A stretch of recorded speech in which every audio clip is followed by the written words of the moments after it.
सबसे पहले तो ये कि अक्सर औक़ात मैंने ये देखा है कि बच्चों के अंदर बहुत सारे वालिदैन गलत अप्रोच इस्तेमाल करते हैं ज़ुकाम के लिए। जैसे 2 साल से कम बच्चों को एरिनेक पिलाना, ये एक बहुत ज़्यादा गलत अप्रोच है। उससे कम 2 साल से कम बच्चों को एंटीबायोटिक देना, ये भी एक गलत अप्रोच आती है।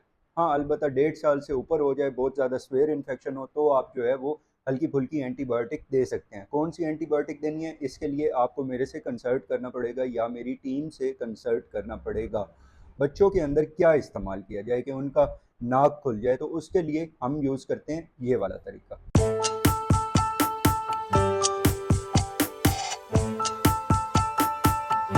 बच्चों के अंदर तरीका, हाँ, अलबत्ता ये वाला तरीका ही वैलिड है बड़ों के अंदर भी, लेकिन इसके अंदर बहुत ज़्यादा तकलीफ़ भी होती है।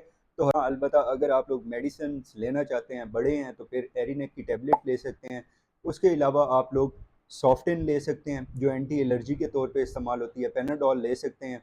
ये सारी वो चीज़ें हैं जो आप लोग ले सकते हैं। हाँ, अलबत्ता इन्फेक्शन बहुत ज़्यादा सीवियर है और गले का इन्फेक्शन है, तो ऐसे केस में आप एज़ोमैक्स ले सकते हैं, क्लैरिटेक ले सकते हैं। कितने एमजी ऑब्वियस है, अगेन ये आपके वेट के ऊपर भी डिपेंड करता है और आप लोगों ने हमसे कंसल्ट करना है, उसके बाद ही हम आपको बता सकते हैं।